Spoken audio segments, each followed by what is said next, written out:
Hello दोस्तों, नमस्कार। मैं सतवीर यादव लेके आया हूँ आप सभी के लिए भारतीय राज्य व्यवस्था का एक महत्वपूर्ण टॉपिक जिनके बारे में हम डिस्कस करेंगे आज बॉडीज के बारे में। निकाय और निकाय में आज हम जानेंगे सबसे पहले राष्ट्रीय मानवाधिकार आयोग के बारे में। तो आज की क्लास में हम डिस्कस करने वाले हैं national human right commission. Okay, national human right commission के बारे में जानेंगे। राष्ट्रीय मानवाधिकार आयोग के बारे में चर्चा करेंगे कि राष्ट्रीय मानवाधिकार आयोग आखिरकार है क्या। तो बात करते हैं दोस्तों राष्ट्रीय मानवाधिकार आयोग, नेशनल ह्यूमन राइट कमीशन, जिसको हम शॉर्ट में बोले तो NHRC भी कहते हैं। NHRC, national human right commission, राष्ट्रीय मानवाधिकार आयोग। सबसे पहले तो इस इमेज को बहुत ध्यान से देख लीजिएगा। ये हमारी राष्ट्रीय मानवाधिकार आयोग का लोगो है, ठीक है। ये हमारा लोगो है जिसका मोटिव है सर्वे भवन्तु सुखिनः, ठीक है। ये इसका क्या है, मोटो है, सर्वे भवन्तु सुखिनः। हमें हमेशा एक सूर्यमुखी की तरह हमेशा क्या करना है, खुश रहना है, हैप्पी रहना है। यही इसका मोटो है कि हर एक व्यक्ति खुश रहे, आबाद रहे, ठीक है। राष्ट्रीय मानवाधिकार आयोग लगातार, नेशनल ह्यूमन राइट कमीशन लगातार इस पक्ष में प्रयास करता रहा है और आगे भी करता रहेगा। बात करें सबसे पहले यहाँ पर मानव अधिकारों के बारे में कि आखिरकार ये मानव अधिकार होते क्या हैं और क्या इनकी हमें आवश्यकता होती है और इनकी प्राप्ति के लिए क्या हमारी गवर्नमेंट ने प्रयास किए हैं। ओके दोस्तों, तो चलिए बात करते हैं कि व्यक्ति के सामाजिक जीवन की वे दशाएं जो मानव को समाज एवं कानून संबंधी कार्यों को संपादित करने की क्या देता है, पूर्ण स्वतंत्रता दे। ध्यान दीजिएगा, सामाजिक जीवन की ऐसी दशाओं की बात कर रहा है जो व्यक्ति को समाज एवं कानून संबंधी कार्य जो हैं उन्हें संपादित करने की क्या दे रहा है, स्वतंत्रता अगर देता है तो उसे हम क्या कहेंगे, मानव अधिकार कहते हैं, ह्यूमन राइट्स कहते हैं। और स्वतंत्रता देने की बात आए और यहाँ पर ब्रिटेन का नाम ना आए, ऐसा पॉसिबल है ही नहीं, क्योंकि आपको बता दिया जाए कि सबसे पहले अंतर्राष्ट्रीय स्तर पर सबसे पहले 1215 ईस्वी में ब्रिटेन में अधिकारों को लाया गया था। ब्रिटिश सम्राट जिनका नाम था सम्राट सर जॉन, ब्रिटिश सम्राट सर जॉन के द्वारा सबसे पहले किनकी बात की गई थी, मैग्ना कार्टा लाया गया था। क्योंकि ब्रिटेन में मानव अधिकारों को क्या बोला जाता है दोस्तों, मैग्ना कार्टा कहा जाता है। जहां अमेरिका में बिल ऑफ राइट्स कहते हैं, भारत में अधिकार कहते हैं, मौलिक अधिकार के रूप में जानते हैं, वहीं ब्रिटेन में इनको बोला जाता है मैग्ना कार्टा। तो मैग्ना कार्टा 1215 ईस्वी में ब्रिटेन में लाया गया था सम्राट सर जॉन के द्वारा। वहाँ के स्थानीय सामंतों को कुछ स्वतंत्रताएं यहाँ पर दी गई थी और इन्हीं स्वतंत्रताओं को बोला गया था मानव अधिकार, मैग्ना कार्टा, ठीक है दोस्तों। तो बात करते हैं मैग्ना कार्टा के बारे में। अमेरिका में क्या बोला जा रहा है इनको, बिल ऑफ राइट्स, और भारत में इन्हें कह रहे हैं मौलिक अधिकार। अब ये मौलिक अधिकार सभी के बने रहें, इसी दिशा के अंदर विश्व परिमंडल के ऊपर अंतर्राष्ट्रीय मानवाधिकार आयोग की स्थापना की गई। अंतर्राष्ट्रीय मानवाधिकार आयोग की क्या की जा रही है, स्थापना। और अंतर्राष्ट्रीय जो मानवाधिकार आयोग है, इस अंतर्राष्ट्रीय मानवाधिकार आयोग की स्थापना याद रखिएगा दोस्तों 10 दिसंबर 1948 में, 10 दिसंबर 1948 को अंतर्राष्ट्रीय मानवाधिकार आयोग की स्थापना की जा रही है। और यही कारण है कि प्रतिवर्ष 10 दिसंबर को मानवाधिकार दिवस भी मनाया जाता है। तो प्रश्न आ जाए कि मानवाधिकार दिवस कब मनाया जाता है, तो मानवाधिकार दिवस याद रखिएगा, मानवाधिकार दिवस मनाया जाता है 10 दिसंबर को। लेकिन भारत में राष्ट्रीय जो मानवाधिकार आयोग है NHRC जो है, इस NHRC की स्थापना 10 दिसंबर को नहीं हो रही है। लेकिन प्रश्न बने कि मानवाधिकार दिवस कब मनाया जाता है, तो 10 दिसंबर ही हम करेंगे। ओके दोस्तों, बात करें भारत में, तो जैसे कि फर्स्ट थिंग याद रखिएगा, जो NHRC है इसका उल्लेख संविधान में कहीं भी नहीं है। तो ये कोई संवैधानिक बॉडी तो है नहीं, कॉन्स्टिट्यूशनल बॉडी तो है नहीं, तो फिर ये कैसी बॉडी है। तो यहां पर ध्यान देंगे, मानव अधिकार संरक्षण अधिनियम। अब मानव अधिकार संरक्षण अधिनियम आ रहा है, मतलब संसद में यह अधिनियम आ रहा है। और हमने पूर्ववर्ती क्लास के अंदर यहां पर डिफरेंस जाने थे अलग अलग कि संवैधानिक निकाय क्या है, सांविधिक क्या है और कार्यकारी क्या होते हैं। तो यहां पर संसद अधिनियम के द्वारा स्थापित कोई भी बॉडी होती है तो संसद अधिनियम द्वारा स्थापित बॉडी को हम कहते हैं सांविधिक निकाय। तो जो NHRC है, नेशनल ह्यूमन राइट कमीशन जो है, यह एक स्टैच्यूटरी बॉडी है, मतलब एक सांविधिक निकाय है, एक कानूनी निकाय है। ठीक है दोस्तों, कानूनी निकाय है, या फिर हम इसको कह सकते हैं एक विधिक निकाय है। कैसा निकाय होगा? सांविधिक या विधिक निकाय भी कह सकते हैं, कानूनी निकाय कह सकते हैं। और ये मानव अधिकार संरक्षण अधिनियम लाया गया था 1993 के अंदर, 1993। That's very important line. मानव अधिकार संरक्षण अधिनियम 1993, और 1993 की भी कौन सी धारा है? धारा 3। और धारा 3 के तहत केंद्र सरकार द्वारा राष्ट्रीय मानवाधिकार आयोग की जो स्थापना है, ये स्थापना की गई थी 12 अक्टूबर 1993। 12 अक्टूबर 1993 के अंदर स्थापित हो रहा है NHRC, और इसकी स्थापना की गई थी कहाँ पे? नई दिल्ली में। तो नई दिल्ली में स्थापित हुआ NHRC, स्थापित हो रहा है 12 अक्टूबर 1993 को। किस धारा के तहत? धारा 3 के तहत। अधिनियम पूछे तो मानव अधिकार संरक्षण अधिनियम 1993 के तहत स्थापित हुआ NHRC। इस NHRC की संरचना की बात करें तो संरचना में पूर्व की अगर बात की जाए, जब स्थापित हुआ तो इसमें एक अध्यक्ष रहा था, 4 इसमें सदस्य रहे थे, 4 यहां पर पदेन सदस्य, टोटल संख्या रही थी 9 पूर्व में, प्रारंभ में। लेकिन वर्तमान स्थितियों की अगर बात करें तो वर्तमान में इसकी संरचना में बदलाव किया गया है, इसका स्ट्रक्चर बदला गया है NHRC का।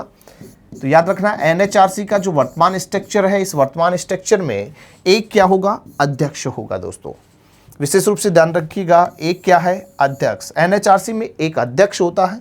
इसके अलावा 2 इसमें कैसे सदस्य हैं? 2 न्यायिक सदस्य होते हैं। एक अध्यक्ष, 2 न्यायिक सदस्य हैं। इसके अलावा 3 इसमें विशेषज्ञ सदस्य होते हैं, जो कि यहाँ पर अधिकारों के बारे में क्या रखते हैं? ज्ञान रखते हैं, अधिकारों के बारे में नॉलेज जो रखते हैं। ऐसे सदस्यों का पैनल होता है 3 सदस्यों का, जिसमें एक महिला सदस्य होना अनिवार्य है। ठीक है ना? एक महिला सदस्य होना अनिवार्य है। एक महिला सदस्य क्या होगी? अनिवार्य। तो एक महिला सदस्य का होना यहां पे क्या होगा? अनिवार्य होता है दोस्तों। ठीक है, तो एक अध्यक्ष हो गया, 2 न्यायिक सदस्य हो गए, 3 विशेषज्ञ हो गए, 7 इसमें पदेन सदस्य होते हैं। 7 इसमें क्या होते हैं? पदेन सदस्य, जिसमें से 6 यहाँ पर पदेन सदस्य होता है और 1 यहाँ पर विशेष आमंत्रित सदस्य भी होता है। अभी देखते हैं सभी को अलग अलग करके। अध्यक्ष क्लियर है। 2 न्यायिक जो सदस्य होते हैं, इन न्यायिक सदस्य और विशेषज्ञ जो होते हैं, इनकी क्या होती है दोस्तों?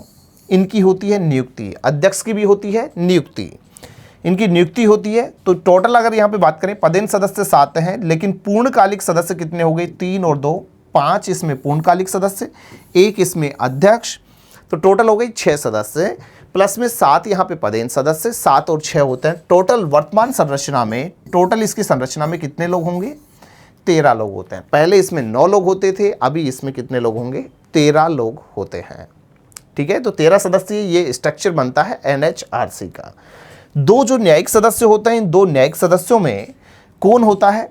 एक तो होता है उच्चतम न्यायालय का, सुप्रीम कोर्ट का। कौन होगा? सेवानिवृत्त हो सकता है, या फिर कार्यरत न्यायाधीश हो सकते हैं, या फिर हाई कोर्ट की बात करें, उच्च न्यायालय का सेवानिवृत्त या फिर कार्यरत न्यायाधीश हो सकता है। याद रखिएगा, एक अध्यक्ष, 2 जो सदस्य होते हैं, उन 2 सदस्यों में कहाँ से होंगे? दोनों सदस्य न्यायिक सदस्य होंगे, और न्यायिक सदस्य सुप्रीम कोर्ट के यहाँ पर सेवानिवृत्त या वर्तमान कार्यरत न्यायाधीश, या फिर हाई कोर्ट के सेवानिवृत्त या वर्तमान न्यायाधीश, कार्यरत न्यायाधीश हो सकते हैं। जबकि 3 जो विशेषज्ञ होते हैं, इन 3 विशेषज्ञों में कौन होगी? एक महिला सदस्य होना भी क्या है? अनिवार्य होता है। जबकि बात करें यहाँ पर जो 7 जो पदेन सदस्य होते हैं दोस्तों, इन 7 पदेन सदस्यों में इनकी किसी भी प्रकार की कोई नियुक्ति नहीं होती, क्योंकि ये केवल औपचारिक पद के लिए आते हैं। ऐसे में इनकी नियुक्ति नहीं होगी, लेकिन ये आयोग के क्या माने जाएंगे? सदस्य माने जाते हैं। और इन 7 सदस्यों में कौन कौन होता है? तो फर्स्ट इज राष्ट्रीय अल्पसंख्यक आयोग का अध्यक्ष होगा, राष्ट्रीय अनुसूचित जाति आयोग का अध्यक्ष होगा, राष्ट्रीय अनुसूचित जनजाति आयोग का अध्यक्ष होगा, राष्ट्रीय पिछड़ा वर्ग आयोग का अध्यक्ष होगा। इसके अलावा राष्ट्रीय महिला आयोग की अध्यक्षा होगी। एक होगा दिव्यांगों के लिए जो मुख्य आयुक्त होता है वह होता है, जबकि एक होता है बाल संरक्षण आयोग का अध्यक्ष जो कि विशेष आमंत्रित सदस्य होता है। तो प्रश्न अच्छा बन सकता है कि एनएचआरसी में विशेष आमंत्रित सदस्य कौन होता है। तो विशेष आमंत्रित जो सदस्य होता है दोस्तों, वो विशेष आमंत्रित सदस्य बाल अधिकार संरक्षण आयोग का कौन होता है, अध्यक्ष होता है। क्लियर है ये बात। तो टोटल यहाँ पर 7 सदस्य जो कि अलग अलग यहाँ पर आयोगों के अध्यक्ष होते हैं। 3 यहाँ पर विशेषज्ञ जिसमें एक महिला सदस्य, 2 न्यायिक सदस्य जो कि सुप्रीम कोर्ट या हाई कोर्ट के सेवानिवृत्त या वर्तमान न्यायाधीश हो सकते हैं, एक अध्यक्ष होता है। आयोग में एक महासचिव भी होता है जो कि क्या कहलाएगा, मुख्य कार्यपालक अधिकारी होता है। अब बात करें यहाँ पर अध्यक्ष सदस्यों की नियुक्ति कौन करता है। अगर अपॉइंटमेंट की बात की जाए तो अपॉइंट जो करेगा, इनकी जो अपॉइंट करता है, नियुक्ति जो करता है, वो नियुक्ति कौन करता है दोस्तों, राष्ट्रपति। याद रखिएगा एनएचआरसी से सबसे इंपॉर्टेंट जो क्वेश्चंस निकलते हैं एग्जाम के लिहाज से दोस्तों, वो क्वेश्चंस निकलते हैं इसकी नियुक्ति से। तो नियुक्ति को हमें अच्छे से ध्यान में रखना है कि नियुक्ति कौन करेगा, राष्ट्रपति करता है। लेकिन राष्ट्रपति कैसे करेगा, प्रधानमंत्री की सलाह पर नियुक्ति करेगा राष्ट्रपति, लेकिन किसकी सलाह से, प्रधानमंत्री की सलाह से करता है। और प्रधानमंत्री की सलाह से एक समिति सिफारिशों पर ये करेगा, और इस समिति जो होगी एक उच्च स्तरीय समिति होती है, और इस उच्च स्तरीय समिति की सलाह पर यहाँ पर राष्ट्रपति क्या करेगा, नियुक्ति करता है।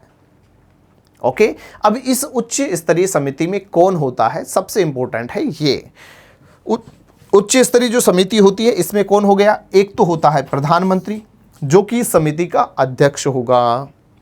ठीक है, उच्च स्तरीय समिति में कौन है, प्रधानमंत्री। तो प्रधानमंत्री समिति का क्या होता है, अध्यक्ष होता है। इसके अलावा लोकसभा का अध्यक्ष और लोकसभा में विपक्ष का नेता। प्रधानमंत्री, लोकसभा अध्यक्ष, लोकसभा में विपक्ष का नेता। वहीं राज्यसभा में विपक्ष का नेता, राज्यसभा में विपक्ष का नेता होगा। राज्यसभा का कौन होगा, उपसभापति भी होगा, राज्यसभा का उपसभापति। और लास्ट एक होता है भारत का गृह मंत्री। ठीक है दोस्तों, तो कौन कौन बताएंगे, एक तो बता दिया गया आपको प्रधानमंत्री, एक हो गया लोकसभा अध्यक्ष, एक लोकसभा अध्यक्ष हो गया, एक लोकसभा में कौन हो गया, विपक्ष का नेता हो गया, लोकसभा में विपक्ष का नेता हो गया, एक राज्यसभा में विपक्ष का नेता, राज्यसभा में विपक्ष का नेता हो गया, एक राज्यसभा उपसभापति हो गया, राज्यसभा का कौन होगा, उपसभापति, और एक होता है भारत का गृह मंत्री। तो जो उच्च स्तरीय जो कमेटी होगी, जो समिति होती है, इस समिति में टोटल संख्या कितनी हो गई दोस्तों, तो समिति जो बन रही है उस समिति में प्रधानमंत्री क्या हो गया, अध्यक्ष हो गया है, एक अध्यक्ष हो गया। इसके अलावा टोटल हमारे पास में 5 सदस्य हो गए। तो टोटल समिति में सदस्य संख्या कितनी होती है, 6। तो यहां पर एनएचआरसी के अध्यक्ष सदस्यों की नियुक्ति कौन कर रहा है, राष्ट्रपति कर रहा है। और नियुक्ति राष्ट्रपति किस आधार पे कर रहा है, तो ध्यान दीजिएगा, नियुक्ति जो राष्ट्रपति कर रहा है प्रधानमंत्री की सलाह से करता है, उच्च स्तरीय समिति की सिफारिशों पर करता है, जिसमें कुल सदस्य संख्या होती है 6, जिसमें एक अध्यक्ष होता है प्रधानमंत्री। इसके अलावा लोकसभा का अध्यक्ष, विपक्ष का नेता, लोकसभा में विपक्ष का नेता, राज्यसभा विपक्ष का नेता, राज्यसभा का उपसभापति और भारत का गृह मंत्री। इन लोगों की एक यहाँ पर उच्च स्तरीय समिति गठित होगी, और इस उच्च स्तरीय समिति की सिफारिश पर राष्ट्रपति नियुक्ति करता है।